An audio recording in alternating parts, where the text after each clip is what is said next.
Get started. Welcome to the January work session of the board. Welcome back. It's been a while since we've been together, so first thing up is comments from the students. What's going on? Hello, it's good to be back. Hope everyone had a good break. The high school recently had the language department soccer tournament, and the German language team won for the second year in a row. The student council also last week helped with the Red Cross blood drive, and we're very thankful for everyone who was able to donate and also volunteer there. As a school, we were able to donate 84 pints of blood to the Red Cross. And then over this past weekend, there's a couple sporting events going on. The winter track team participated in the Yale Classic, and I believe 4 different relays were in the top 10 for their events, so that's exciting. And also the wrestling team went to the Glasgow Invitational and got first place as a team. And that's about everything. And we've rounded second base, right? Headed for home? Right. Only 5 more months? 6 more months? Yeah. And have we decided? Any decisions yet? Still waiting? Okay. We're going to ask every month. Because we like to hear where our students are going, so, or what they're going to do next. So, excellent. All right. Report from the Instructional Technology Subcommittee. Sure. The Instructional Technology Subcommittee met on Monday, November 5th. Dr. O'Toole provided an update on the high school tech program for students. Last year, students were asked what kind of technology support they would like to receive. Students said they would like synchronous support, and there is a desire for personal attention. Dr. O'Toole also reported that students in the 11th grade received an application to participate in this tech support program. 12 students applied. Students have the possibility to earn service club credit or National Honor Society hours for their work. As a follow-up to his attendance at the Leadership Conference at the Apple Executive Briefing Center in Reston, Virginia, Dr. O'Toole shared resources with the committee around best practices in STEAM education, applicable across all content areas, topics including coding, graphic design, and the visual arts. In particular, Dr. O'Toole shared resources specific to the Swift coding language. The committee discussed future possible meeting topics. These potential topics include ongoing updates on the one-to-one implementation and how the devices are being integrated within classrooms to support instruction, replenishment cycle for teacher laptops and classroom projection screens, and student feedback on the implementation of the K-5 STEAM classes. The meeting adjourned at 5:58 p.m. and the next meeting will be Monday, February 11th from 5 to 6. All right, thanks. Any questions? All right. Third day enrollment, or excuse me, the monthly enrollment report is there for information. Policy committee update? Okay, I apologize in advance that this will be a little wordy, but I'm reporting from 2 different meetings. The first one is a board policy committee meeting from December 4th. And I'm just going to list through. If anybody has any questions, feel free to raise them, and I'm happy to answer. Policy number 622 in the administrative guidelines. This is called compliance with the GASB Statement 34. Dr. Goffredo stated that this is a new policy recommended by our attorney to bring us in compliance with the Governmental Accounting Standards Board Statement 34 regulations. The administrative guideline gives an overview of capital assets. This policy, along with policy 623, puts thresholds in place that are recommended by our auditors. Policy 623 and the administrative guidelines are about continuing disclosure. And this policy is required in compliance with the FCC regulations relating to outstanding bonds. So very exciting stuff we're dealing with here. Policy 624, taxable fringe benefits. This was up for repeal. This policy was deferred from the last meeting. At the November meeting, the committee questioned if this could be a policy to rescind, since tax laws state that you have to declare your fringe benefits. Dr. Goffredo discussed this with the legal counsel, who agreed it was a policy to rescind. Policy 625 and administrative guidelines on procurement cards. Dr. Goffredo stated previously that there was an upload error with the administrative guideline for this policy. The proper AG is now attached. He reported that he and Mr. Linderman had discussed the section on card limits and are recommending that part be deleted because of the use of the P card is so varied. A change is also being recommended in the paragraph on procurement card security. Some cards have a department name as opposed to a particular person, so it is suggested that in all instances where the word person is used in the fifth bulleted item under security, that the wording be changed to person or department. Policy 701 deals with facilities planning. Revisions were suggested under the purpose, authority, and delegation of responsibility sections of the policy to streamline and make the language more concise. Under guidelines, the language was simplified. Use of the words special education was changed to disabilities to include both special education and ADA. Policy 702, revenue enhancements and gifts. This policy was originally going to be moved to January. We've since tabled it. We'll look at it later. It makes reference to policy 707.1, which is due for discussion later as well. So that's still outstanding. Policy 703, sanitary management. There's one minor revision made to this policy by the attorney. I actually think we raised this up. Previous language stated that teachers shall be responsible for the general condition of their classroom, and we changed it to read, teachers shall be responsible for reporting any concerns about the conditions of their classrooms. The committee also added that the board should be made of any material safety or health issues. Policy 704 deals with maintenance and the administrative guideline for this policy. The attorney advised that attention be paid to some of the reporting requirements. He added that these can be modified or deleted as necessary. 706 deals with property records. And we decided to, under the guidelines paragraph, no longer have the identification of equipment by permanent tag be required. Policy 706.1, disposal of district-owned property, equipment, supplies, and textbooks. Mr. Linderman stated that we have access to an online auction system through PASBO, the Pennsylvania Association of School Business Officials, for disposing of any property. Policy 707, administrative guidelines, school facility use. Dr. Goffredo stated that this is on the schedule for January, but is intertwined with 708, which was planned for this month, so the attorney suggested that they be reviewed together. There are multiple appendices within the administrative guideline and will also be reviewed. The committee discussed the application form as shown in Appendix A. Mr. Linderman stated that this form is rarely used. It is more of a sample of the fields that will need completion. The actual reservation form is on our website, and the link goes directly to the school dude software. It was suggested that the sample form be identified as only for illustrative purposes, so people aren't filling out the form and handing it in, that they know they need to do everything on the computer. The committee then discussed Appendix B, indemnification agreement. Paragraph number 5, addressed liability insurance on the part of the group requesting the use of facilities, was struck by legal counsel. This is still one of our requirements, so Dr. Goffredo will revisit the issue with the attorney. Policy 707, administrative guidelines, school facility use. Appendix C, typographical errors were discovered and corrected. Under Appendix D, regarding the fee schedule, the committee discussed how to incorporate a notice about fees or non-refundable deposits for cancellation of events. Like for example, if one sports team decided to book the gym every day, and then there was virtually no penalty if they canceled. So we're trying to make it fair for everybody. And you'll see in the next meeting how we dealt with it. The committee felt that the language was awkwardly worded in the paragraph which addresses police protection, and a suggestion was made to add clarifying language stating that the police protection would be for the scheduled event. The AG for 707 was moved to January so we could discuss it more. Policy 708, lending of school-owned equipment and books, no revisions were suggested. Policy 713.1, video surveillance, this was suggested for repeal. And we agreed to table 713.1 and then revisit again the next meeting. Okay, so that was the meeting back in December, and this happened right after we had a meeting, a board meeting, so I didn't get to report then. Then we had another board policy committee meeting on January 8th. Okay, policy 227 dealt with controlled substances and the administrative guidelines. The administrative guidelines were revised to provide additional flexibility for administrators when dealing with infractions.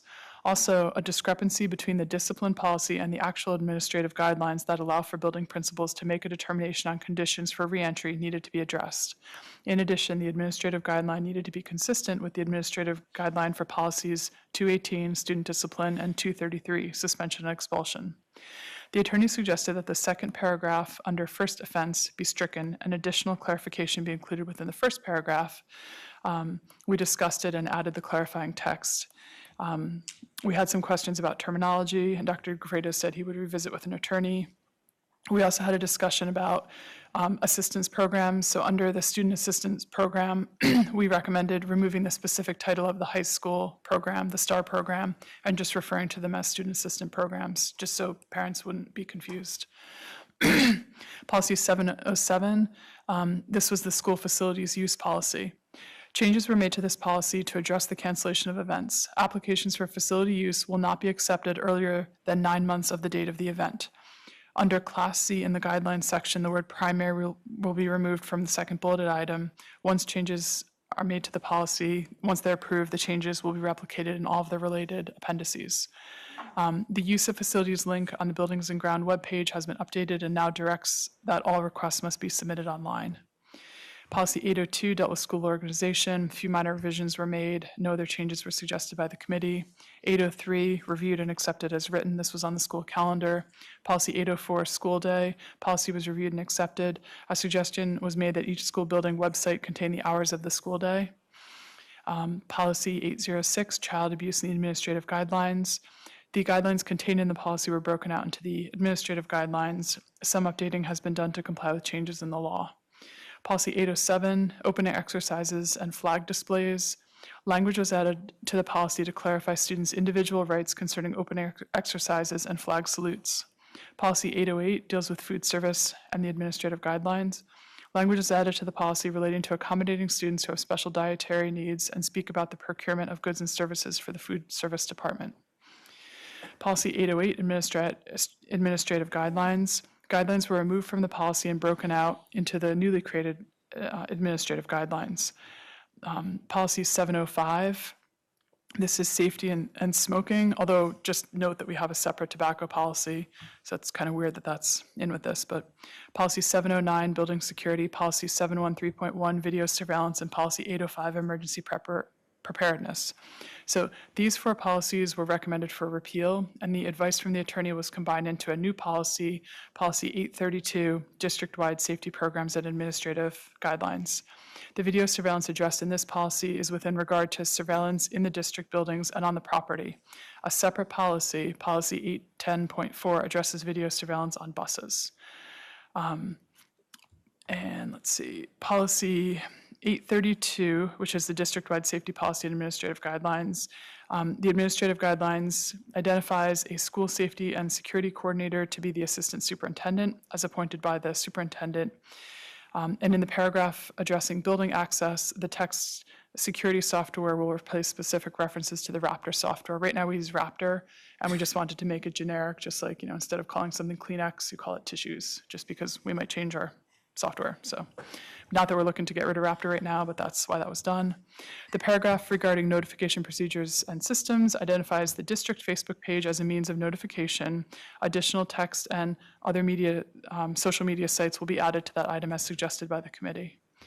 So the one question I got from a board member between the meeting and now was just why did we roll up everything into policy 832? Why not keep the policies separate?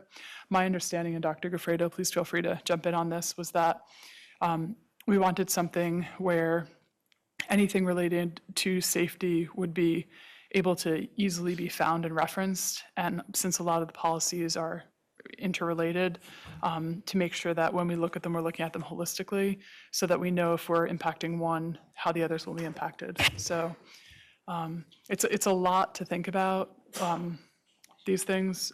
Happy to go into any detail or come back and get more information, but we're just going through policy at a time, and if there's any major changes like this one where we're rolling stuff into one, that I'll try to send an email out and flag it to you guys, and also draw attention in this public forum that, hey, this is a big change, but these are the reasons why we're doing it. But a lot of the other stuff is just, updating to reflect laws, finding spelling things or typos, or just trying to clarify, like, if I'm a parent and I'm reading this, why is it written this way, and should we make the language so that it's more accessible? So there's nothing, that crazy happening in policy. And I do just want to say, this is our third year of our third-year policy review process, so a huge thank you to Dr. Gafredo, Steph, thank you, and the committee, because really we are now, next year we'll be starting reviewing, but we'll only be reviewing at the most policies that are 2+ years old. So a lot of the heavy lifting was done in this first 3 years, so thank you so much for that. And in advance, I just want to announce that I will be unable to attend the March policy meeting, but I'll talk to the other two committee members and make sure that at least one of them can go. But I'm just putting it out there that I know I have a conflict and I can't change it. Thanks. I have one question about that, and I did speak to Steph about this yesterday. I also told her I was going to send Dan an email, and unfortunately never got to that. But since Dan's here, not to put you on the spot, can I ask? He's never on the spot, because he is up all night long with this stuff. Dan, my only question is, I do understand the consolidation. Are we losing anything at all by doing this? Am I on? Okay, thank you.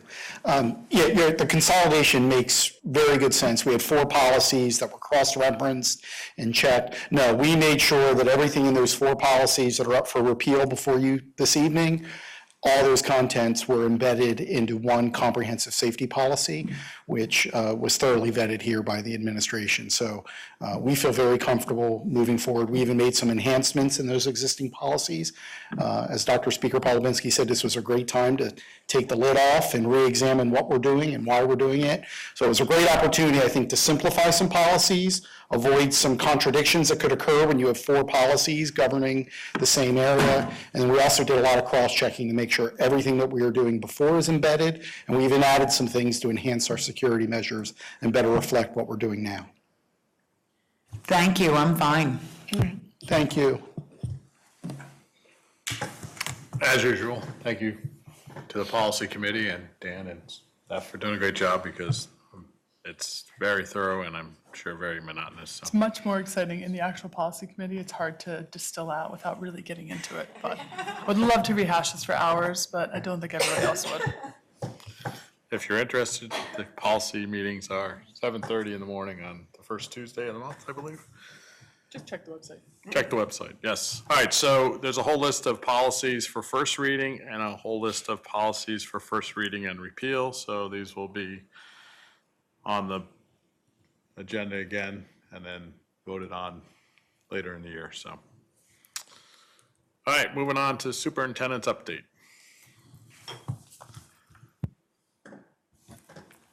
Great, thank you. And again, this is just a little snippet of the many wonderful things that are happening around the district. Our middle school team, our Quiz Bowl competition, the Great Valley Middle School students competed in the Quiz Bowl in December. We had Great Valley Middle School D team, which made the playoffs and finished in 7th place. And then in this picture is the Great Valley Middle School B team. They finished in 3rd place, and they're qualifying for the National Quiz Bowl competition. So more to come from this amazing middle school team. Our Great Valley Middle School Geography B, Luca Ruggieri, was the winner of the 27th annual General Wayne Great Valley Middle School Geography B. Rohan Shikamar was the runner-up, and Yash Nagel placed 3rd. Congratulations to Luca, as he will now take the state qualifying test to see if he can advance to the Pennsylvania State Geography B, which is held in Harrisburg on Friday, March 29th. The Geography B is sponsored by the National Geographic and is run by the Social Studies Department at the middle school. The goal is to promote geographic awareness among students. Sorry about that, Mr. Linderman. Next, our Great Valley High School, and many of you most likely had seen this on our Facebook page. 5 Great Valley High School students marched in the Rose Bowl Parade in Pasadena, California, with the Cavalcade of Band's Honor Band. Student Tyler DiTullio played the trumpet. Julia Gresh participated in the color guard. Hunter Ingraham played the trombone, and Evans Camaroidis played baritone. Cole Nikas played the tuba. The experience in speaking with the students was outstanding and a once-in-a-lifetime opportunity. So more to come with these talented students. Our high school students visited the New York Stock Exchange with Mr. Balderson's personal finance class. They had the unique educational opportunity to visit Lower Manhattan in December. The students started the day on the floor of the New York Stock Exchange. They then enjoyed lunch in the World Financial Center, followed by a visit to the new One World Trade Center with a tour of the 9/11 Memorial and Museum. Again, a great opportunity for our students, and a huge thank you to the business department. The Great Valley High School SPCA Club raised awareness of the work being done by Brandywine SPCA with donations collected and volunteers their time working with animals. Recently, the club held a towel drive and collected 60 towels, as well as food items, a dog bed, warm vests, shampoos, and treats for the furry friends. Our speaker series continues for the spring semester. It continues this month with the next event called A Parent's Guide to Teenagers and Substance Abuse. It will be held on January 30th at Great Valley High School. If anyone is interested in participating, they're asked to please register in advance so we can be sure to have the space that's conducive to everyone who'd like to come. The feedback on the speaker series has been incredibly positive, and our partnership with Be Part of the Conversation has also been incredibly positive. Upcoming events. As you can see, January 23rd is going to be a very busy evening in our district.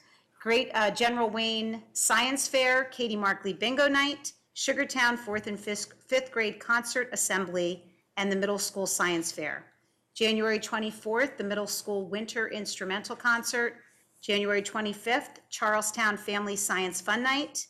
January 26th, PMEA District Band Festival, and that's held at 11 a.m. at O&J Roberts. January 28th is the General Wayne Barnes and Noble Night. So much to do around the district if you're looking for a fun and interesting event.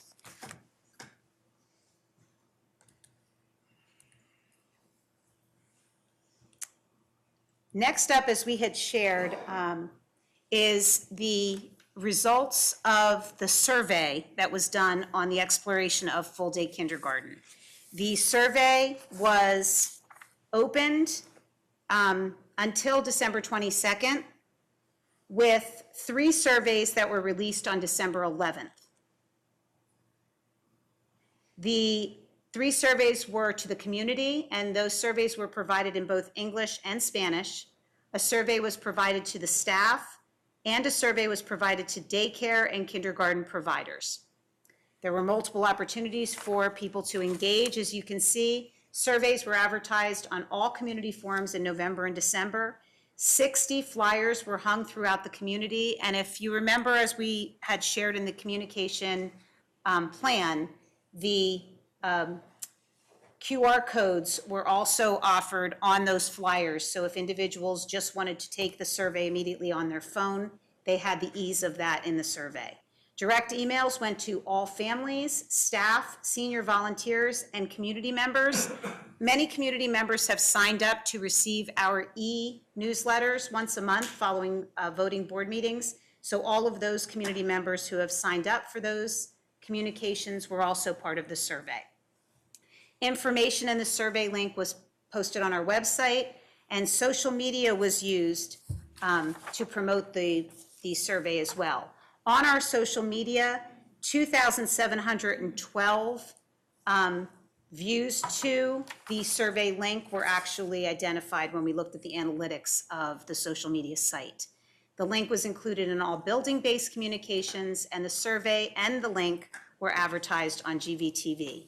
Again, as we had shared with the presentation of the communication plan, the goal was to get as much information from the community and multiple facets of the community as possible. So that said, in looking at the survey responses, you can see we received 1,311 complete responses, meaning those from the community who answered the questions and also provided comments. The staff survey, there were 102 completed responses, and the daycare and kindergarten providers, there were 6 responses received there. And you can see the number of children, so the questions were broken down. Do you have children in the district? Do you have children younger than kindergarten? Children in kindergarten through 12th grade? Children in kindergarten through 12th grade and younger? And kindergarten children. So that's the breakout of, do respondents have children in the district? Then in answer to this question, assuming Great Valley School District begins to offer full-day kindergarten in 2019-2020, what would your school of choice be for your future kindergarten student? So you can see that overwhelmingly 92.55% would choose Great Valley School District, 4.36% would choose private. Two of the respondents, which is 0.28%, would choose charter school, 0.7 would choose daycare, and other, 2.11% chose other. The next question, are any of your non-public school students currently enrolled in kindergarten? And you can see yes, 24.7%. And no, 75.3% of the respondents. What type of program does your kindergarten child attend this year? And you can see, based on those results, approximately 70% of children attend a full-day program. There are approximately a little over 10% that are an extended day, about 10% that are in half-day, and a little less than 10% in other. And you can see the breakdown of the respondents with students in non-public schools, the grades of enrollment other than kindergarten. So 104 of the respondents, none of the children are in non-public schools, so that's no children. And then from first grade, and it all trickles out from there, first grade through 12th grade. So just to make sure I'm following this correctly, the slide 6 of 18 says there are roughly 41 non-public school attending kindergartners represented by this survey. And of those 41, about 70% are in a full-day program, and the rest break down? Right, the rest are broken down. Okay.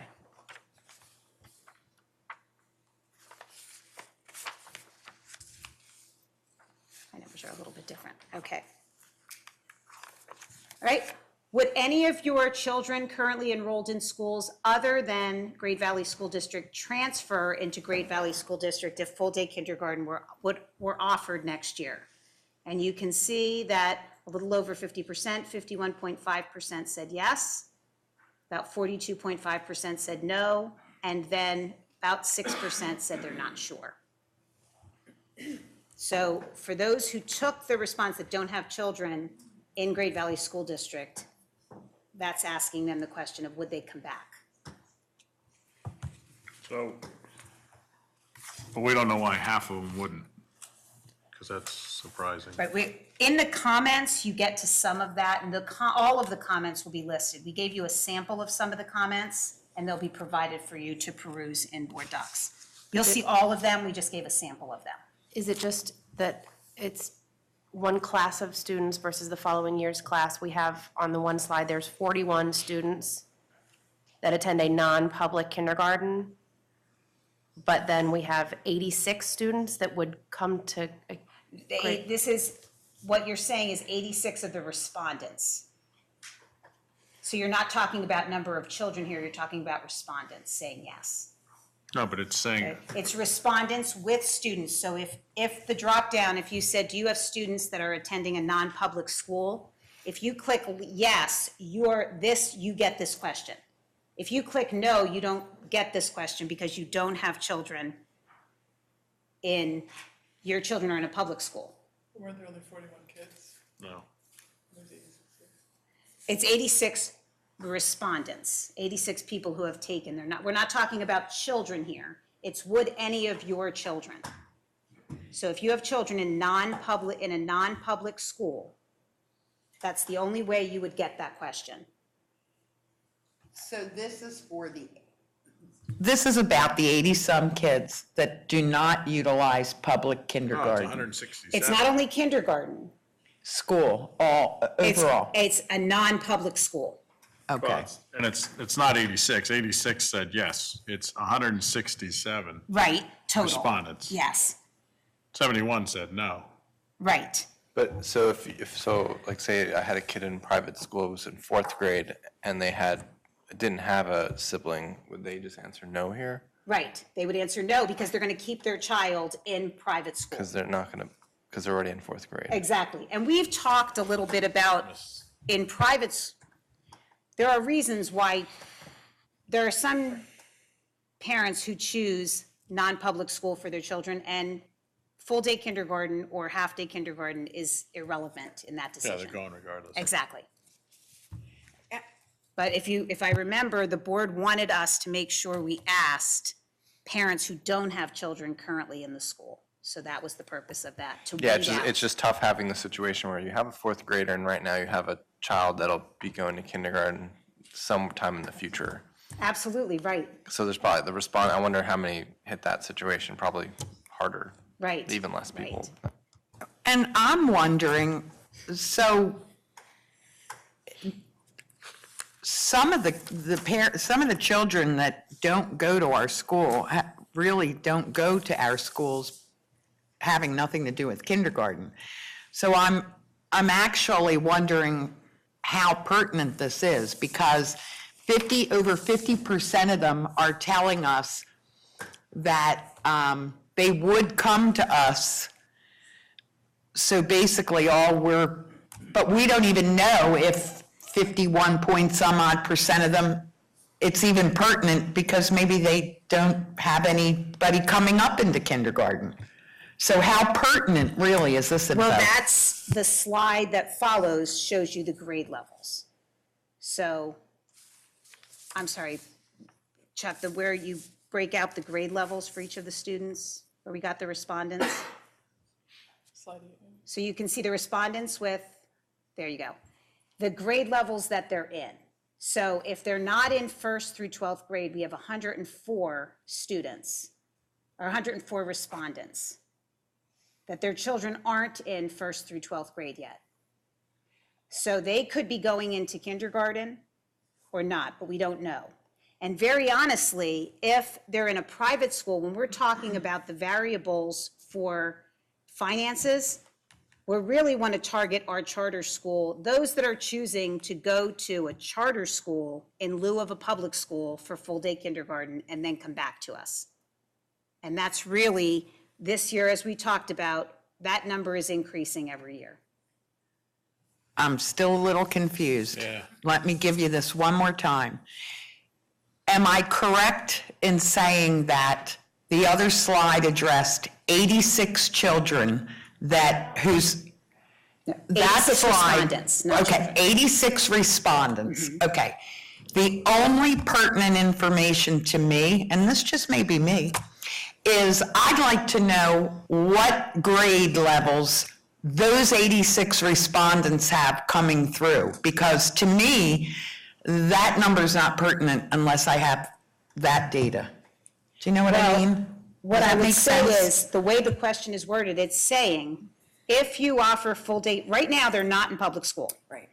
So what you're asking is, if you offer full-day kindergarten, would your child then come to Great Valley School District? They're planning on not sending them to public school, but they're answering, yes, they would if you had full-day kindergarten. 86 of the people answering are saying, yes, they'd come. And what I'm saying, and again, this could be me, and I apologize 10 times at if it all. is, but I don't think it is. So I am a respondent, and I'm taking this survey. I'm a literal thinker. I answer the question, my children do not go to public school. I have an 11th grader with no other children in the well. A question comes up, are your kids in public schools? Answer's no. I get this question. I'm going to answer this question even though we'll never have another kindergartner. The answer to the question is exactly what it says.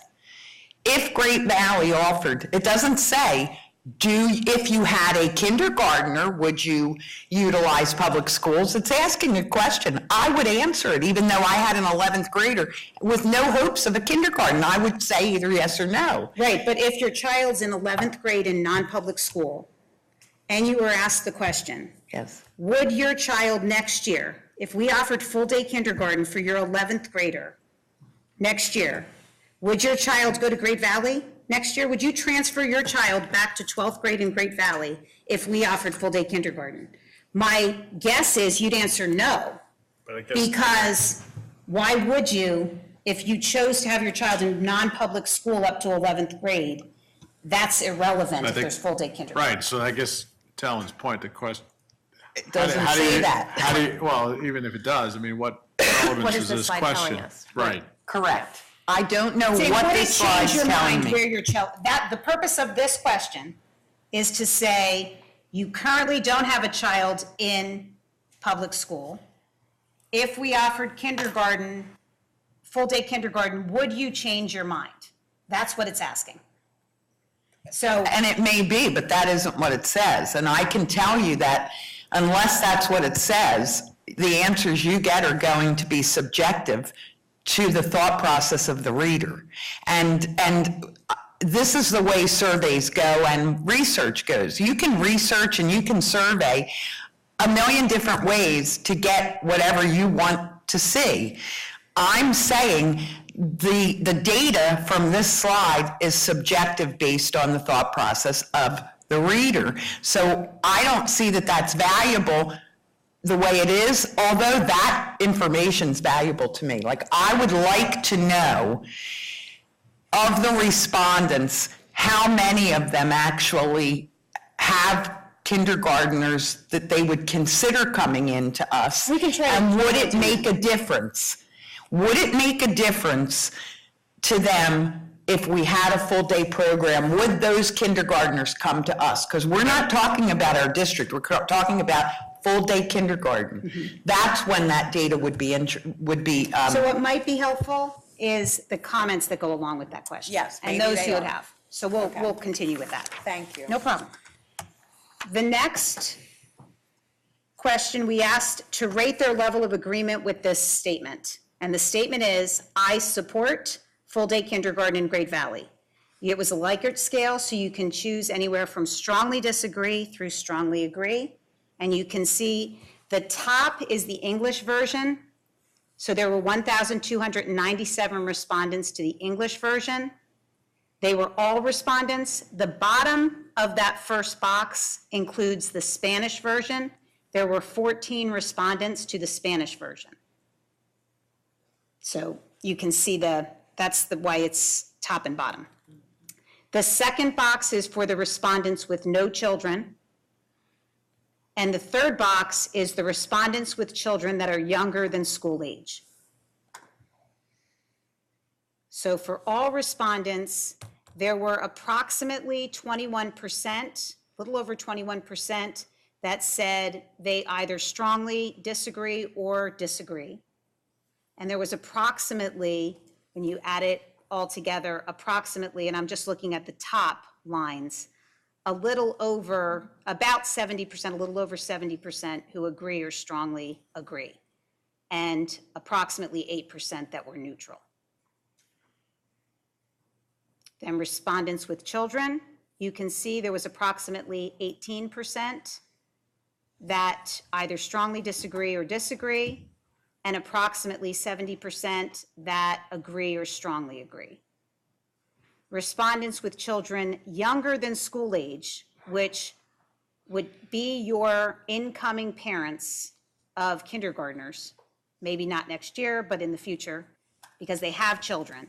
So it would be approximately about 21% that either strongly disagree or disagree, and approximately 78%, I'm sorry, about 75%, that 73%, thank you, Mr. Linderman, that agree or strongly agree. And again, the comments that go along with those answers are fully in board docs. that you can read all of the comments, but we highlighted some of them that capture the themes for both the agreement and the disagreement. Then the staff survey. In addition to the community, the staff was invited to take a survey. Note that staff who reside in the district were asked to take the community survey. The responses seen here are from the staff who do not reside in the district. The demographic breakdown is seen in the top graphic, while the bottom graphic shows the levels of agreement with the statement, and again, it's the same statement. I support full-day kindergarten in the Great Valley School District. So you can see the respondents. The strongly disagree to disagree are a little over 10%, and the agree to strongly agree are approximately 80%. Then we asked our daycare and kindergarten providers. There, again, the same question. There are 14 daycare and kindergarten providers in the Great Valley School District that were invited to participate. We received a response from 6 of those providers, and you can see the breakdown. Just a side note, as we had shared in previous meetings, we met individually. We invited all of the daycare providers to come in. We met with Warwick separately because Warwick not only is a daycare provider, they also offer the before and after care for our children that would continue independent of what we choose to do, what the board chooses to do. So you can see those comments.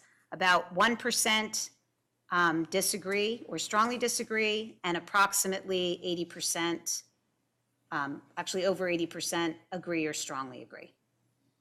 Then here are some sample comments that are in support. These are directly taken from the survey results.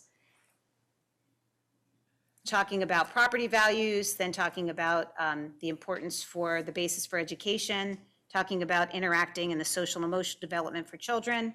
The school needs to be competitive with other districts, and full-day kindergarten is important for children's education and supports working parents.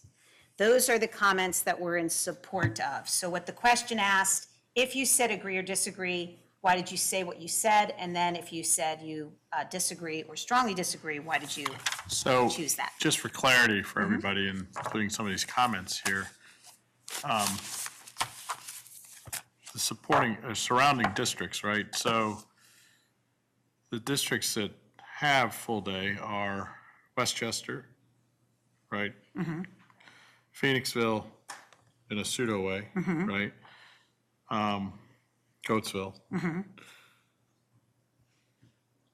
don't know what else we would compare it to, because the others don't, right? TE doesn't. We're going to visit Radnor, Kennett, and Westchester. Right. Those are the 3 we're going to visit. Right. And then Unionville, Downingtown, TE do Right. not have it currently. Right. Right. And speaking I just want to with- clarify some of the Exactly. statements that are made here, that it's not like we're the only district in the county who doesn't have it, Absolutely. and we're not the only district considering it or does have it. So I just Absolutely. want to make sure that some of these statements are, And if you Accurate, remember, so. many of the comments we received early on were about the statewide and national averages of full-day kindergarten across the Commonwealth, and we had discussed that, and I believe some folks had, in the forums, had also shared those statistics. But well, those and some of that's statistics aren't misleading. specific Right, and to- those are misleading because depending on how you ask that question, right? Great Valley has a full-day kindergarten currently, right? For those students who qualify for. Exactly. Right. It's a qualification. area. Right, so if you look at a survey, you could look at it and say that, I don't know what the number is, 90% of the districts in the state have a full-day kindergarten. We are one of them, Exactly. if, depending on how that's asked, right? Right. Then we had sample support or sample comments that were comments of concern. A full-day program would be too much for kindergartners. Children, they need downtime and an opportunity to have experiences outside of school.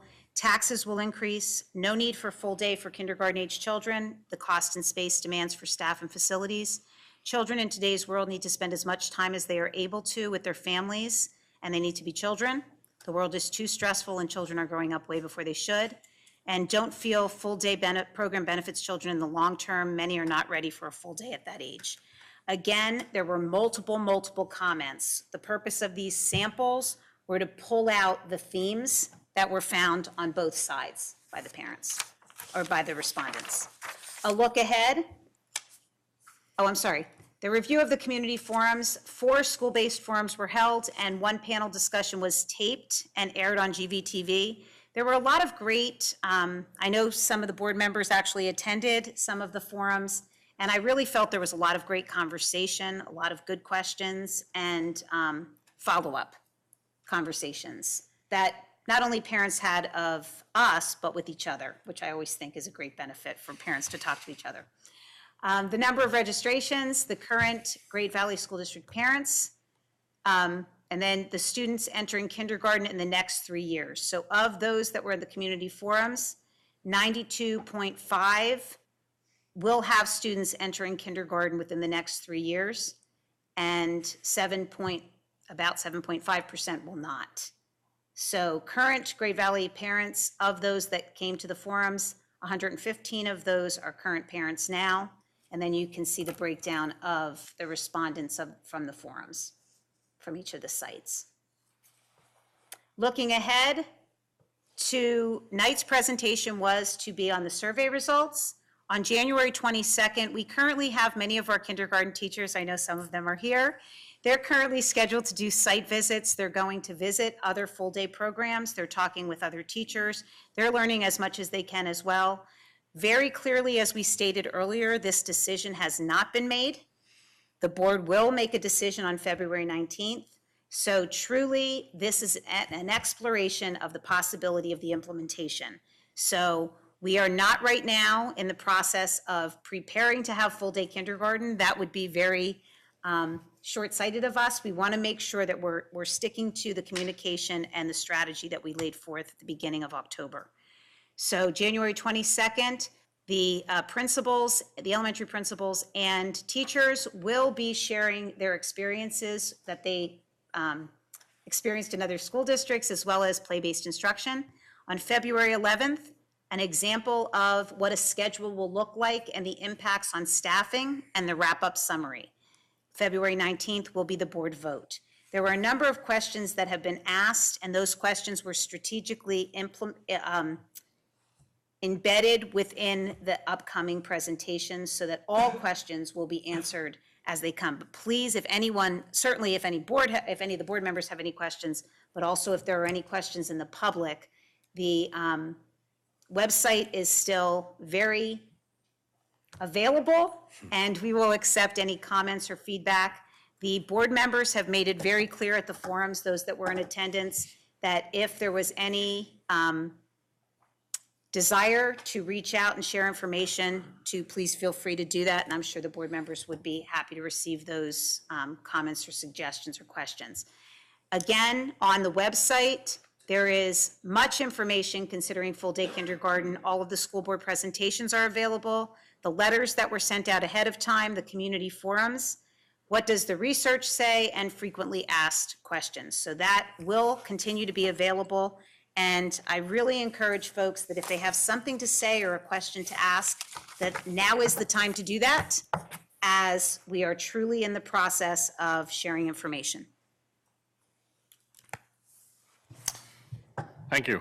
And like Regina said, the goal is, or not the goal, we will be deciding at the February meeting to vote on this. And hopefully, if it passes, that will give parents enough time to make decisions. And if it doesn't pass, it'll also give parents enough time to make decisions. So it will be decided one way or the other at the February meeting. All right, Act 44, S2S program. Yes, the Attorney General's Office of Pennsylvania has put into legislation, and actually today is the first day, the Safe to Say Something anonymous online reporting site and reporting application, which is available across the state.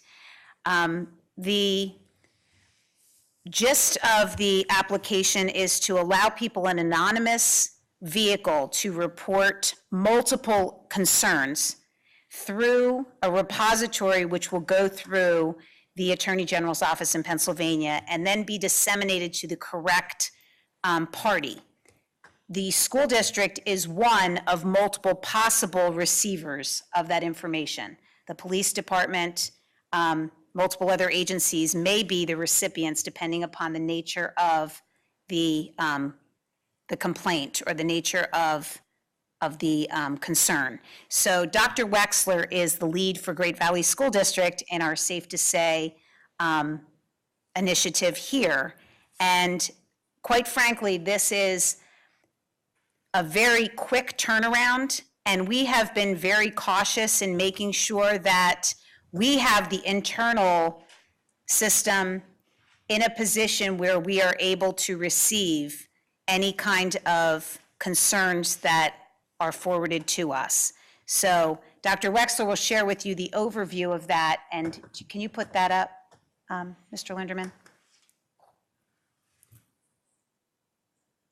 Again, this is a Pennsylvania statewide initiative, and the launch day was today. It is attached through. It's not on this one.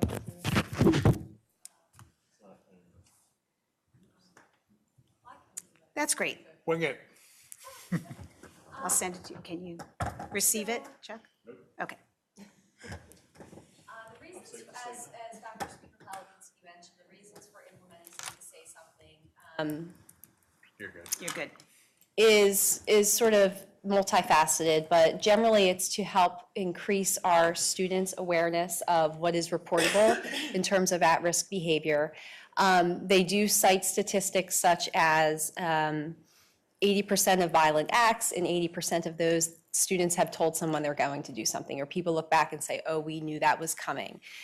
With suicide, about 70% of students usually send some type of warning sign, and that about 35 to 40% of threats that we see is related to bullying, and oftentimes sent electronically or via social media. So right now, the mechanism we have in place is that if we get a tip from a teacher in the district, from another parent, from a community member, if it occurs off hours, we do immediately notify 911, and we ask them to do a safety check. So we already have that procedure and practice in place. The difference with Safe to Say is it just creates like an online vehicle for anyone in the community to report at any time. It can be done through an app, it can be done online, and it can be done through app, online, or through phone call. And there is a phone number that people can use to reach a crisis counselor at any time of the day. It's 24/7. Lisa, the communication that when you reach out, it's not to a school district person, Correct. right? It's a statewide Right. system, correct? Right, so there's a crisis counselor that is overseeing this. And Right. the role of the crisis counselor is to basically decide, is this life-threatening or is it non-life-threatening? So if it is life-threatening, they will notify myself and 4 other members of our team. So it is myself, Dr. Speaker Palavinsky, Dr. Souders, Dr. Karen Taratusky, who is our new coordinator, and Dr. O'Toole. So there are 5 of us that are in that crisis loop. And if it is life-threatening, and let's say a phone call comes in at 11 p.m., the idea is that we are to access that student's demographic data, their address and contact information, and give it to the police so that, again, they could go out and perform some type of safety check. If it's non-life-threatening, it will be entered and we'll receive text alerts, and then we will go into the portal and review what the concern is. It could be harassment, it could be concerns about bullying, it could be a multitude of issues that people can report, but they're not necessarily life-threatening. And that will just mean that we have to follow up with the school team that next morning to say, this is what came in, we'll notify the counselor, and they will have to follow up with that student or students about whatever is reported. Again, we usually use email for these kinds of things, but this just creates sort of another mechanism and another portal to report.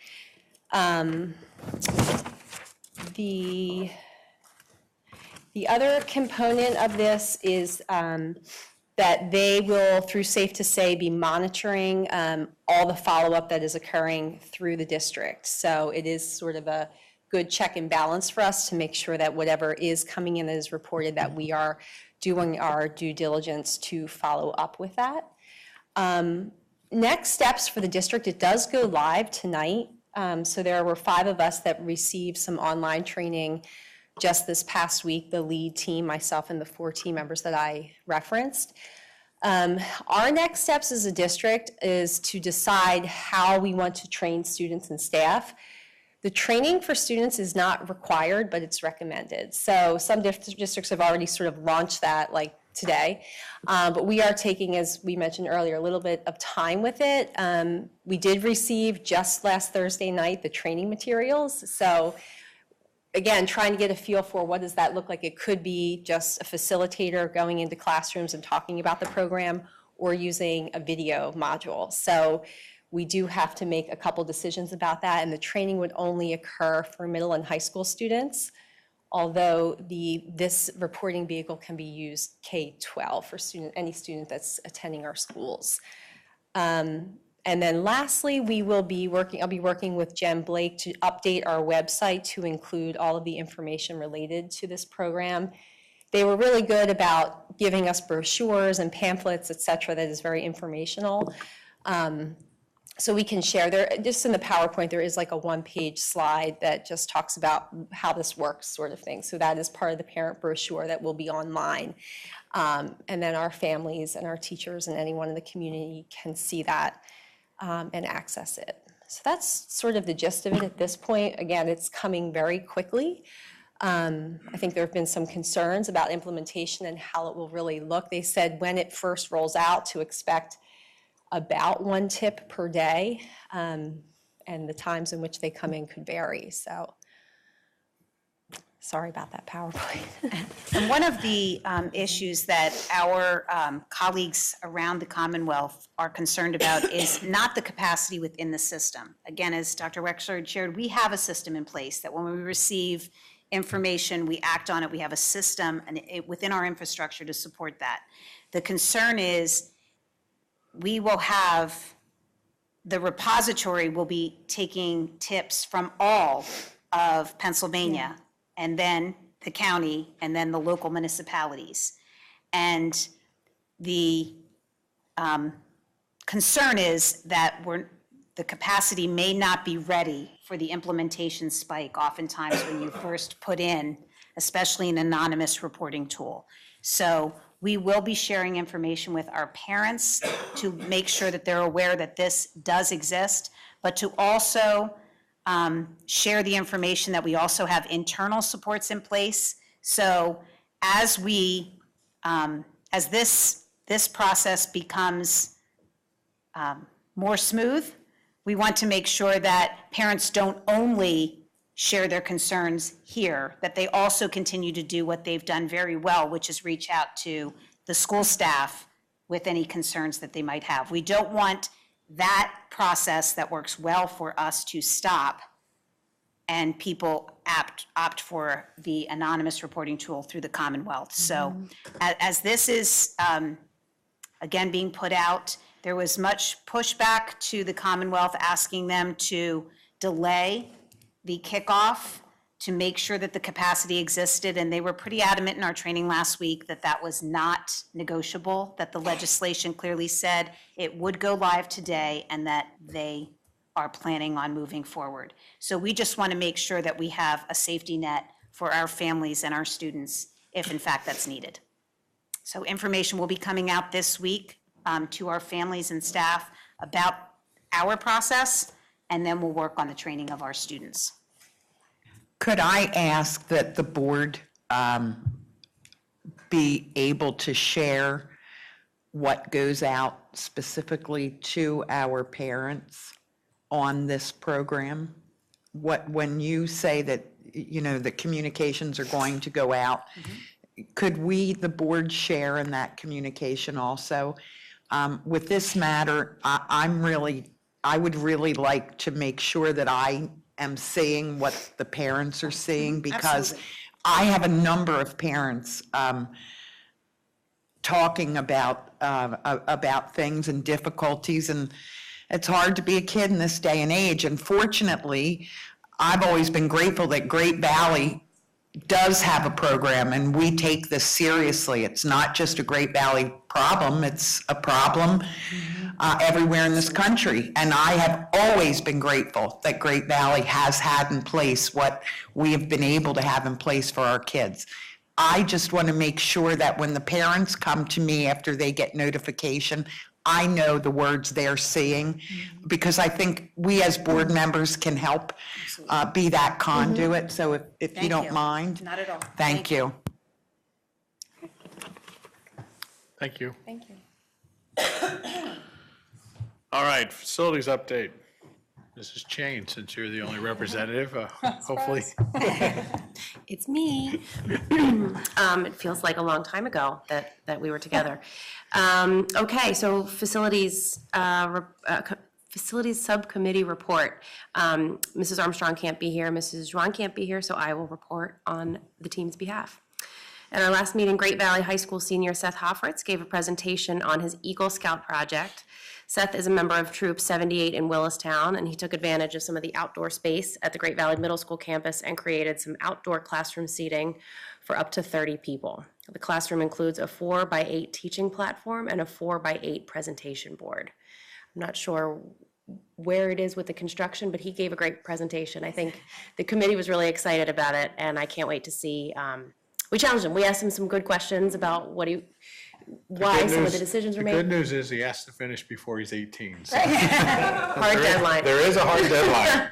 Well, hopefully by the time the weather turns, some kids get to enjoy it this year. The subcommittee also conducted a review of other large projects that are scheduled for summer 2019. And Dr. Speaker Palbinski stated that she and Mr. Linderman will be meeting with the East Whiteland Township supervisors on November 18th, or November 14th. So I guess that meeting has happened since then, and we talked about it here. Any questions from the board? Okay, our next meeting is scheduled for Wednesday, January 23rd at 6 p.m. And that meeting's open to the public if anybody would like to attend. All right. Update on the feasibility study? Okay, I'll go. Just trying to pawn it off. Last Monday, a group of us, Dr. Speaker Palbinski and myself, Mr. Abraham, Mr. Morris, held what we call pre-RFQ meeting with each of the architectural firms that are going to be submitting proposals. So we individually interviewed each of them. It's mainly to get so they can ask questions about the process and about what they're actually proposing on. Proposals are going to be due next Tuesday. This feasibility study will include evaluation of all the existing facilities, demographic analysis, which will begin this fall after third day enrollment. And they will be providing options for the board on reconfiguration of grade levels, potential building additions or new facilities as called for from the demographic study. Study will include community input. If you saw the policy on facilities planning, says you have to have community input. This is how you get it. We're proposing the board would interview the finalists of these firms, possibly two, maybe three. We were impressed with all three of them actually at the point we're there, so it's kind of a good thing. Possibly in lieu of the Finance Committee meeting in February. Or you can pick another date if you want. We're just trying to it's going to take more than a half an hour before the school board meeting or work session. And then the board would recommend a firm for the feasibility study at the February 19th meeting. They would begin starting immediately. The demographic study would not take place obviously till the fall. This will take pretty darn close to a year to complete, including the community input and community meetings and looking at everything. And an important factor in that will be whether you do full-day kindergarten or not, because that will be a factor that rolls into their evaluation. And as Dr. Speaker Palbinski has said, whatever decision you make, you can't revisit this after you've made a facilities decision. Then you can. It would be foolish, but that's that. So I mean, I was thinking about this, and of course, I won't be here to see the very end of this. It's kind of exciting. One of my bigger regrets is that unfortunately, your capital reserve fund will not have enough money to help you get through the beginning of this process like it did for the board in the late 90s. And I am just sorry I didn't kind of dig my heels in a little harder on prior boards and kind of force some more money into that capital reserve fund, because you will see, it'll be like I told our one attorney today, it'll be an "I told you so" from Chuck. I hate doing that, but just. Yeah, thanks, Chuck, for not digging your I heels can in. only do. Thanks a lot. Hey, Chuck, we told you so. You did tell me so, so. All right. Just jump through to the private transportation contracts. There's one private transportation contract, that's a special education one, nothing in food service. Jump. Jump. I know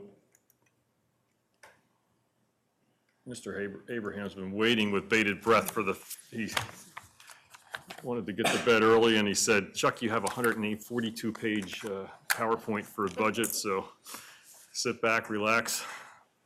I'll try and go through this as quickly as possible, and the reason I make the PowerPoint as long as it is so that you can go back and hopefully understand it when you see it, like, without hearing it. I'm hoping that is successful.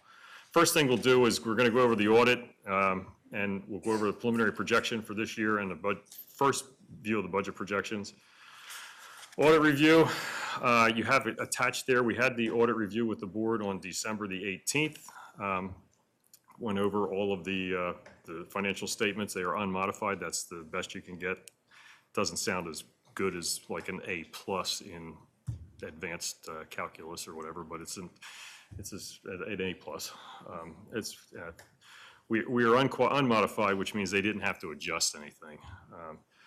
No internal weaknesses or controls in the regular things. We did have a federal finding regarding some prior year reporting of federal programs for like the 15, 16, 16, 17 years, but that's kind of under control now. We'll be monitored and we'll take care of that. And that report card is in the back on pages 99 and 100. If you chose to open it and look, I see you're all looking. I think Ms. Field should have to follow this in the audit. I'm going to be up all night with this. I've already looked at it once. You heard this already. I know. You're the expert. But all those details? Yeah. So yeah, she'll double check me. So if you want to go, our results of operation for 17, 18, it's on, if you looked on page 25, that's where they picked this off of. Our local taxes, transfer tax was again, we were over budget, and we knew that coming in when we do the projections, and you'll see projections for this year coming up, and they are over. We look at the over-unders. We have had quite a good turnover of not just residential housing, but commercial housing and additions of housing. So, and interim taxes, it's a little confusing. At some point, people will say, well, your interim taxes were way over what you budgeted. But if you kind of look the other way, our regular real estate taxes were under by almost the same amount, because we had factored into our budget before last year, before July of 17, that the reverse appeals would be finalized by then. They weren't, so when we billed out, they weren't. So then when they settle after the initial billing, we have to then bill those companies like what we call a full year interim. So if they get their taxes increased because of their being under assessed, they get an interim tax and thus sends it up. That's why when I look at the taxes, and when any business manager looks at the real estate taxes and the interim taxes, you kind of combine them, and that's really what your real estate taxes are. Federal sources, they were up a tad. We were a lot of that's from, most of that's from our Title I program and from our medical access program that we utilize in the special ed department, where we were able to actually bill the federal government for certain services, like certain qualified PC aids, certain equipment, things like that. we get about 51% reimbursement on a qualified expenditure. And in benefits, we actually had a pretty favorable year in healthcare last year. We started the year, so just so you don't know, just so you know, and I'll try and, we can try and show this a little more detail in another meeting. But last year, July through December was just downright awful for medical. It looked like we were going to really dive down. January, all of a sudden, things got better. It was a miracle. So I guess everyone was drinking the correct Kool-Aid, and everything was better. So we ended up with a pretty favorable year in healthcare last year. Capital project fund, we were only able to transfer in the $700,000 that we had budgeted. That's from the performance contract, $400,000, and the little bit of budget transfers that were not utilized. But overall, our revenues were under our expenditures by about $800,000. So we were close. That's not awful. In as far as fund balances go, as I just said, our general fund balance went down about $800,000. Our capital project fund balance went down about $1.7 million. Continues on that ski slope down. Those of you from years ago remember that little skier I had on the chart on the capital reserve fund. Well, we're just about down to where we got to get the lift ticket back up. So food service went down a little bit. I mean, technically, they actually did make a profit when we factor back in depreciation and things like that. They're the only organization in schools or entity that kind of functions like a private. So there's things like depreciation and in there that kind of factor in. Our internal service fund is actually the fund where we have the healthcare reserve. It was able to go up by a little bit last year because we had such a good year, did not have to transfer as much money back in. Debt service fund is, we have this little tiny balance that'll stay there until you pay your last bill off. So overall, our fund balances went down about almost $1.9 million. And then the breakout of the fund balances can be found on all those pages in your budget. So if you wanted to cross-reference those. And this was the last year of our using our committed pension fund balance. I won't spend a lot of time on this. We talked about this last year was the first year that the pension liability was added to our books. This actually forces us, we have a pension liability of $146 million as of June of 2017. What that means is if the pension fund were to go belly up today, we would be on the hook for taxing people $146 million to keep the pension fund rolling. I mean, that's the way it is. And the food service fund would be on the hook for $1.3 million. So this is added to both the statements. So that's why if you look at the general fund net position, it looks like we have a $30 million net loss, and food service fund looks like we have a $500,000. This was added actually by GASB, as Steph talked about in our policy, as the rating agencies were wanting to more truly reflect what the financial status of an entity was. And it really was meant more for the bigger countywide things and it trying to trickle down to us. So our preliminary projections of operations for this year, our assessment increases, as you see for last year, we talked about this before, we had a really banner year last year, and that was Atwater, companies, everything. This year's a little, we still are up, but it's about not quite half of what it was last year, but we're still increasing. And that does help us in the budget when we get into that part of the presentation. Revenues from new construction were looking like we're going to stay around what we were last year. Again, about half of these are really, or maybe a little less than half of these are due to the reverse tax appeals that weren't settled by July of 2018, so we could not bill them with our regular tax billing. We've consequently settled a bunch of those and have been billing them out as we go as for interim taxes.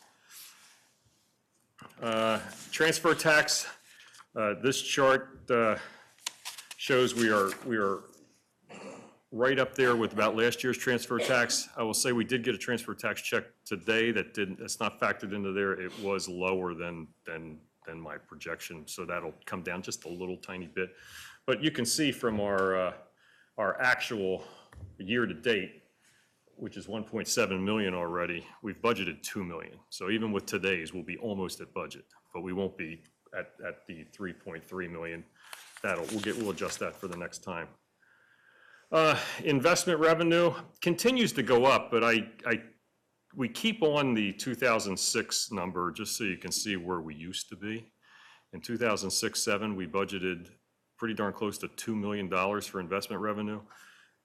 This year we've budgeted about 500,000. So we're still, while it's going to be better this year and it continues to be better, I don't think it's going to get back to where it was in 2006-07 or 2007-08.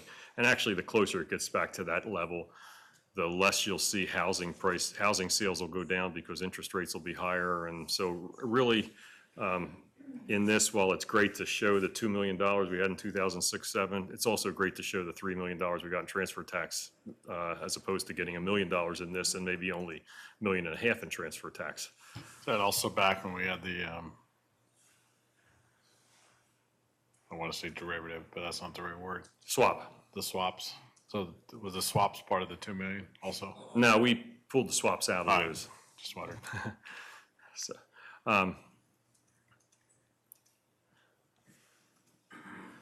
So this is our operating projection for this year. So we're looking like our expenditures, and this is a really gross estimate, around 104 million, and our revenue is about 103.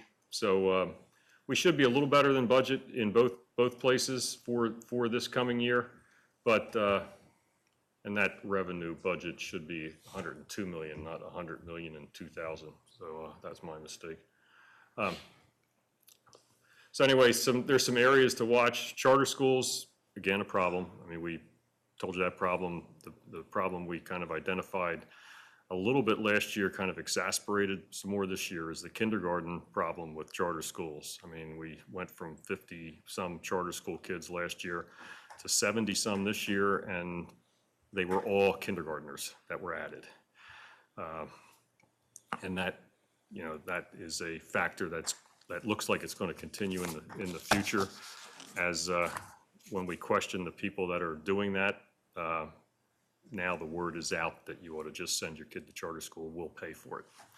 So, and I think back to that survey question we were kind of talking about, and I don't want to jump in there, is one of the things that happened with Phoenixville and Westchester that we didn't factor in is that they had a pretty significant number of non-kindergartners come back when they went to full-day kindergarten. So if you have a kindergartner this next year and you also have a second grader, you bring the second grader back and the kindergartner, not just the kindergartner. And that's what it was a little problem because they had to scramble for staffing and move things around, but it was a great problem because they got all this revenue back. This is special ed, and it's actually a little better. It's still bad. It's still going up, but it's going up at a flatter rate, if you can see the top of the chart there. We kind of peaked, I'm hoping, just hoping. But we're still, if you look at the bottom lines that never move, that's the revenue you get from the state and the feds.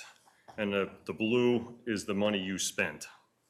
So we're going to close in on $19 million for special ed costs this year, and get in somewhere a little over $2 million in revenues between IDEA and what we get from the state. This is our healthcare projections. You can see last year we actually were lower than 17-18. And really, I can show you the actual numbers that we were higher last fall when I was putting things together. So, but this year, we're looking pretty good this year too, although we are trending a little bit higher for 18-19. But we seem to have kind of leveled off a little bit after that really bad year in 16-17. We had 16-17 was the year we actually had almost $15 million in claims, not the 6.7. We got reimbursement in our stop loss for, almost $9 million in claims because of some high claims we had. Preliminary budget. This is just the pension contribution. The contribution for this year is 33.43%. Next year, we're budgeting 34.29. So it's kind of leveling off, still going up. The cost this year is about 13.7 million, and it'll be about 13.8 million, be about 14.7 next year. So it's still adding almost $1 million to your budget, the pension. Variables, these are the things we talk about all the time. So not sure. The state budget, we will see what happens with it. There's always that threat of property tax reform, not sure. Assessment appeals, I'd like to say now that the TE rep lost, maybe we won't see that threat this year and no reverse appeals, but we'll see. Again, for purpose of the public, we only appeal assessments of people that we feel are dramatically underassessed, in fairness to residential people who don't appeal their assessments and are overassessed. This is a look at our reserves. You can see starting in 2014-15 through projected this year, we have a constant decline in our reserves. So at some point, this is going to have to level out and go up a little bit as our budget gets higher. Proposed planned use of reserves, we're putting in $3 million this year. I know I had said 2.5 or $2 million last year, but we're going to have to use some of that. The pension reserve is now 0. That was used. This is the last year we used a little bit of that.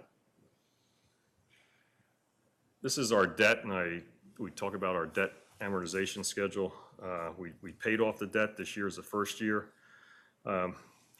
My guess is in the future, depending on what happens with your feasibility study and your demographics, is you will see that debt go back up to where it was, and that can be factored around. But you also got to make sure you're planning for fixing the buildings that you're not going to be under major fixing, major renovations or whatever. So things can happen in the future, year or two down the road. The debt level can go back up to that. You can, what they call wraparound debt, where you can pay off a little bit of debt early and then make it bigger out in the out years so that it stays at $9.3 million for the 10 years or however long the bond issue is. So these are major increases for this year.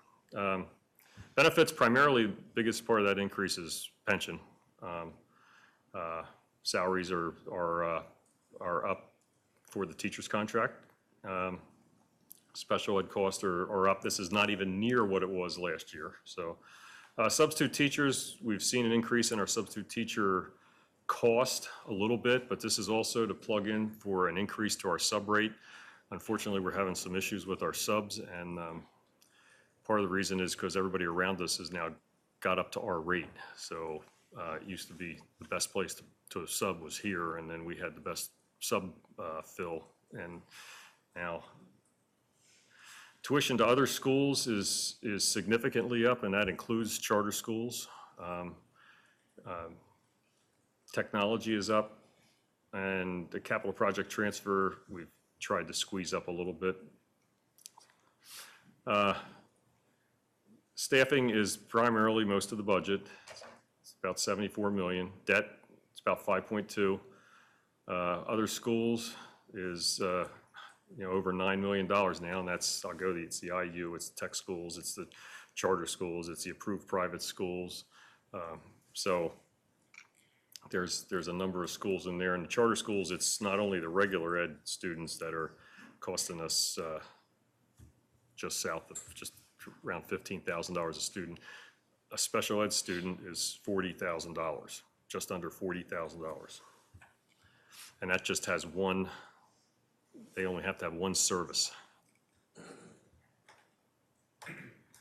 Transportation, 5.3 million, infrastructure, 8.2, operating costs, 7.9, and the budget reserve of 0.7 million for about $110 million budget. You can see the percentages of what's in the budget.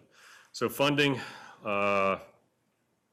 we have local, we have revenue of about 105, just about 106 million, little budget gap, and then the reserves are uses about $3 million, leaving us a budget gap of 1.7 million. Doesn't add up.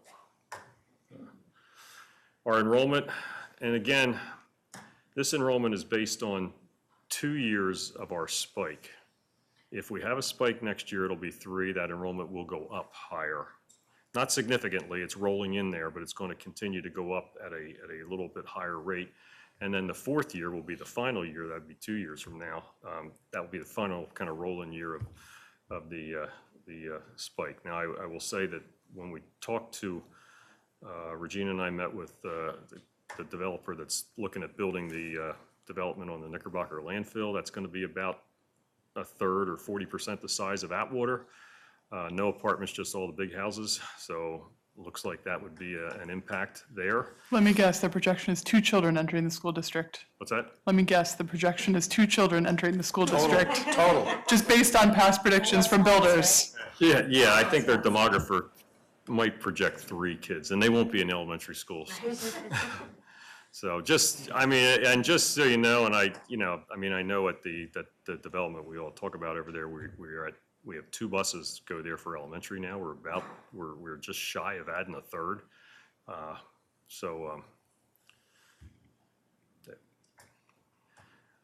Although elementary enrollment here looks like it's kind of leveled out here doesn't look dramatic. I could rescale this chart and make it look awful if you want, but we're still going to look like we're going to go up about 73 students next year, and that's not, this year's number was actually higher than what we projected because the enrollment, so while next year's number could be higher than 1950, shouldn't be significantly higher. We'll see. These are just the class size ranges. Staffing, right now we have overall projected no staffing increase anywhere other than elementary. We're going to need 2 to 3 just for the what I call 1 to 5, grades 1 to 5, and and 3 to 4 for full day kindergarten, which is included in this budget. So full day kindergarten is kind of double included in this budget, pending your decision. One way or another, the budget will go down. It'll either go down because we will reduce the charter school cost, or we'll reduce the staffing for full day kindergarten. So it's kind of this is kind of a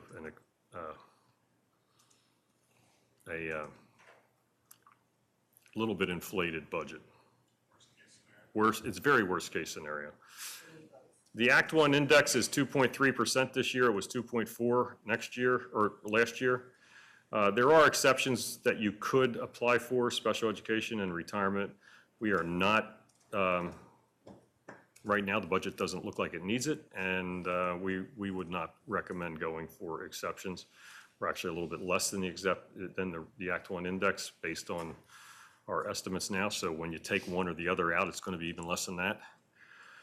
So based on this, if you funded full day kindergarten and the charter schools stayed the same in the budget, it's a 2.1% budget increase or millage increase. That will come down. And I have high hopes that would come down significantly no matter what you do. So if this is the taxpayer increase, if we went up the index, I didn't really want to give you what it was, 2.1, because that's not really, I don't think it's going to be at 2.1. I don't think it's going to be at this. But if you went up the index, this is the most a homeowner would pay. If you have an average priced home, an average assessed home, which is $241,000, assessed at $241,000. The median assessment in Great Valley, again, is $201,000. The median is there's 12,000 homes. It's the 6,000th home. And about 2/3 of our homes are actually less than the average. There's significant homes that are above the average that make the average more than average.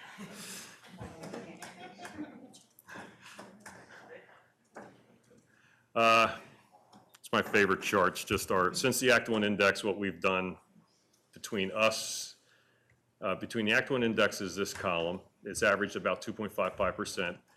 your millage increase since Act One was implemented in the 2007-8 school year has been the average about 1.9% millage increase with a couple years of zero. And then the CPI increase, which is actually the CPI for what the people get on Social Security, which for this year is 2.8%. So their average is about 1.8%. So we're just almost right, we're close to keeping the millage rate in line with that. Maybe we can fix that a little bit this year. Tax rates for this year, Westchester just nudged us out in millage, but again, I will remind everybody, we do not have an earned income tax. If we had an earned income tax, this millage would be substantially less than Westchester's. Of course, if TEs had an earned income tax, theirs would be substantially less too. Same with Unionville and Avongrove, who don't have earned income taxes. Everybody thinks we have an earned income tax because no matter where you live here, and if you live in East Whiteland, you just got yours jacked up. Well, not me either, pretty soon. So it's on earned income, not retired income. And if you work somewhere else, it's already charging you more. Well, yeah, that much is true. You don't have to pay it. So these are the initiatives. We've kind of rolled these out: full day kindergarten, devices in lieu of smart boards, HR software, app sites, continuing the one-to-one initiative. Final budget construction. This is, we're actually, the building and department budgets are due by the end of this month. So that's kind of why this is a very soft budget, but hopefully it's an inflated budget at this point right now. I won't say overly inflated because that always comes back to bite me, but it's inflated a little bit, as I'll admit. And we'll finalize the personnel budget. Gaps, surprise legislation is always a surprise. And we're trying not to ignore the onslaught of housing, which we are trying not to. So what you have to do, you'll see the next two agenda items. One is the preliminary budget referendum resolution, budget and referendum resolution, and the second is an Act One accelerated budget resolution. If you adopt the Act One accelerated budget resolution, then you don't do the first one, because the first one means you're going to do referendums and it's going to be a little bit longer process. So we are, as we said, we are not recommending the using any referendum exceptions. So we are recommending that you would consider 8.03, which is the Act One accelerated budget resolution, and that way you just stay within the index here. So it's this one, not this one. So that would mean next week we need to vote. Yes, you have to On vote that. by the end of Not June, July. What is this, January? Yeah, it's not time to retire yet. Yes, by the end of January, which means our only meeting is next week, we would have to vote on staying within the Act One index. Yeah, so right now we're presenting a budget that is well within the Act One index. Probably be even more within the Act One index by the time you're done, if not even, I hate to say, if not even zero, so we'll see. But we'll see what the state does. It depends. There's things that could happen, The whole middle school could get swallowed up, or at least the choral room, by a sinkhole or something, and so this rest is this. Then we would get on the timeline of adopting the budget June 3rd, and like Hopalong Cassidy, I would just waltz into the sunset. Can I ask a super quick question that's more tech-related than budget-related, but it was on slide 36 of 41? Brian, the fourth grade, the one-to-one devices were paused this year, if I believe, so next year the plan is to go forward with that? Is that, yeah? Sorry. Yes. Dr. Speaker Palavisky, yeah? Okay. I got a question. From Yes, one it of was the just a teachers, and I pause of wanted the, to- pause of the plan, Okay. but now the pause was for a year.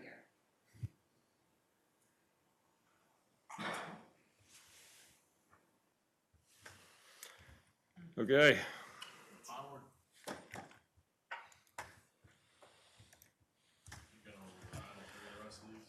Okay, there's a student activity club there, the Science Fair Club. For what we do use Sweet Stevens in limited roles for special ed and things, and there's a standard fee agreement there for them. some approvals on the student assistance program consulting. Regina can explain them if you have any questions. Renewal of our REAP program, that's for applications, yeah. The Global Compliance Network, that's our online system for employee training of things like harassment and stuff like that. You have a donation from the GVCO Caring Hands Foundation. You have a private donation for the high school. You have agreements for partial placements for students, and you see them listed there as special education students. You have proposals for the technology RFP, efficiency RFP in there. We just received those and today. So we are scheduled to meet and review those tomorrow. So we'll have a recommendation for Tuesday. Professional Learning Collaborative. I'll let. That's for English language arts. There you go. ELD kids? Is that right, or is it ELL? ELD? ELA, English language arts. ELD? English language arts. English language development. I don't know. There's so many acronyms. My only acronym I'm focused on now is AARP.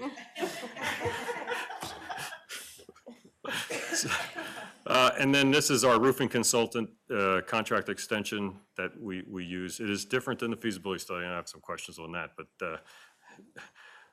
believe it or not, the architects do not look at the roofs very much. I mean, as not done by the first set of renovations we did, we actually kind of pulled some of them out because they were relatively new, and that's why we're continued to do them now instead of 15 years ago when they weren't needed at the time. So we'll continue to do that. You have 2 monthly reports because we didn't have one last month it was too early in December when we had our meeting to have November, so you have November and December's, and that's it. Thank you. All right. Other items? All right, so real quick, guess we'll just announce to remind everybody, this is an election year, so next November, there's 5 board members up for reelection, or 5, excuse me. There's 5 seats open for election. Some of the board members will be running, some will not. But if you're interested in running, and you have any questions, contact any of us. If you got any questions about what the job entails and everything. Paperwork to the county is due March 12th. So again, if you got any questions on that and you're interested in running, please let us know. But there's 1 spot in Region 1, 2 spots in Region 2, and 2 spots in Region 3 open. And I personally will not be running. I've had 7 years in. I have 4 children. And I had a pretty bad car accident a few years ago, which caused some damage. And I just would love to give it more time, but I just don't feel like I'm in a good place to do it. But I'm more than happy to work with anybody, Republican, Democrat, Independent. As long as you're a resident and above 18, I'm more than happy to talk to you about, the process as much as I know about what it's like to be here, what the time commitment is, what kind of stuff, in general. I can't talk specifics, happens behind closed door. My email's out there, my phone is out there. Just please feel free. And if I don't know the answer, I'll put you in touch with someone who does. Also, if you do want to run and you have questions concerning paperwork, chesco.org is the website for the Chester County. Any information concerning paperwork, where you get it, how you pick it up, what the dates are. I will be running in Region 1 for re-election. Mrs. Armstrong, because of the new makeup of the voting districts, Mrs. Armstrong, who is seated in Region 2, will now run for a seat in Region 3. And Ellen, can we just mention that the voting regions are all on the webpage? And again, if you have any questions at all, what region you live in, just call the school and ask, and they will be happy to help you identify because the borders have shifted. So for example, I'm in Region 2, which encompasses the borough, but some of the outlying regions, like some have been dropped from Region 2 and some have been added, so things shift. Well, let's be clear first. The regions are the same as they were 2 years ago, Yeah, just to make exactly, sure but this is everybody's like- right.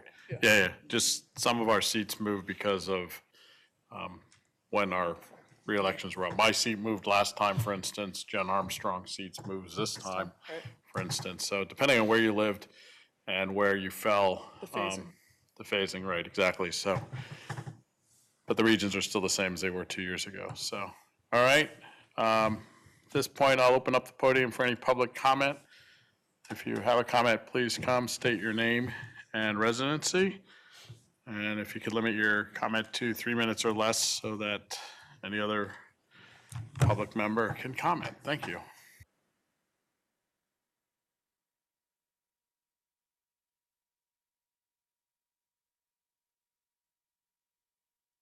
I forget how to work this. Is it on already?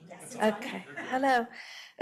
My might be a little bit over, so should be not more than 30 seconds over. My name is, what did you say? I said, that's okay, just rush up. Oh, I'll do my best. My name is Patrice Gilbert. I live in Malvern, Pennsylvania. It's been a while. I'm here today to update the board and talk about my concerns regarding special education services provided in the Great Valley School District. It seems there's a subset of children that are being denied their right to a free and appropriate education. Great Valley is presuming incompetence and not educating the most challenging children. They offer parent settlement agreements, putting us in charge of educating our own children in addition to parenting them and working full-time, and waive all our rights to the laws that were written to protect our children from what Great Valley is doing. Or they send them to placements that don't offer an academic curriculum. My daughter is one of these children. She will have been denied more than 720 days of academic instruction by the end of this school year. It seems Great Valley has lost sight of what their responsibilities are regarding children with IEPs in their district. Great Valley does not treat the parents as part of the IEP team. They file due process hearings against parents who fight for their children's rights. Great Valley violates procedures that result in a denial of FAPE. They file false truancy charges against parents. They disregard doctors' letters that explain that a child can't attend school. Great Valley says we will not provide services at home. That is not an option. Home is an option under IDEA. Great Valley claims they conduct comprehensive evaluations, but then say they don't have enough information to program for the child and request yet another evaluation. They do not evaluate in areas that they don't want to acknowledge, such as social anxiety. Great Valley files for due process to deny a parent's request for an independent evaluation.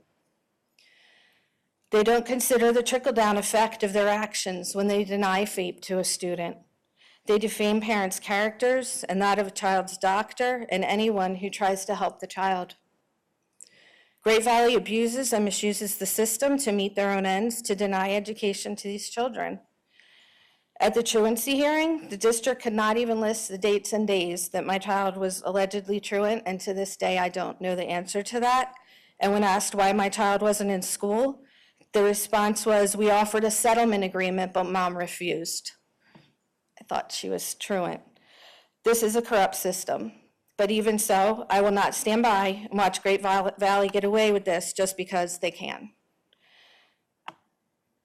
The primary responsibility for the activities of a school district lies with the locally elected school board. This is the fourth time I have spoken before the board, and not one member has ever reached out to me to talk with me. How can you listen to what I have to say and do nothing about it? It seems that Great Valley does not want to educate the students with challenges, but they can and they should educate all of the students in the school district. The mission statement for children like my daughter is not this one. It seems to be deflect, delay, deny, and lie.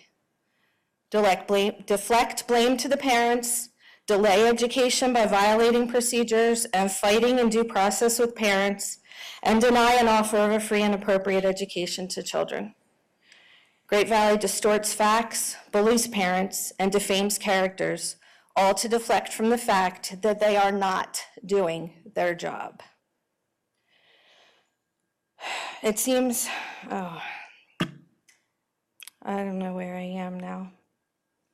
Oh, how can we address all of these deficits?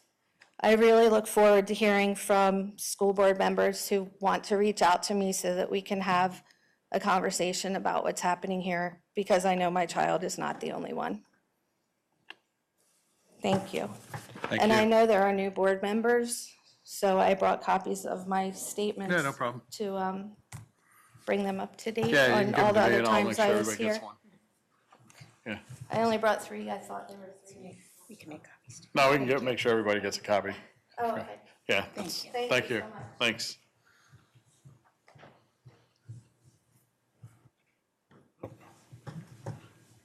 All right, any other public comments? All right. Seeing none, any other committee reports? Yeah, I'd like to just give a brief CCIU report. The board meets tomorrow, so I do not have a working board meeting review. However, I did want to alert the board members that Dr. O'Brien has given his resignation. He will be stepping down as the director. The board is meeting tomorrow to come up with a plan to go forward for recruiting a new CCIU director. I will say I've worked with Dr. O'Brien now 2 years as the CCIU rep, 7 years being a board member. We have a country-renowned CCIU in Chester County. Dr. O'Brien has done a phenomenal job. He will be missed, no matter who replaces him. They're big shoes.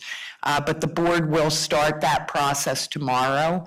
And I will have a report at our next board meeting as to how that's going to look going forward. So I just wanted to let everyone know, this is a big thing in the CCIU world. So it will be meaningful for all 12 of our districts. Is he retiring? Yes. He and Chuck are sailing off into the sunset. I didn't say together. Well, good luck. As we went through that a few years ago, so good luck to the 12 of you on the IU board, so. All right, any other board comments? All right. The board met in executive session prior to this meeting for some legal and personnel issues. Mrs. Armstrong and Mrs. Ravenfeld and Mrs. Jawan weren't able to make it tonight for personal reasons. I guess that's it. Thank you very much. Have a good evening.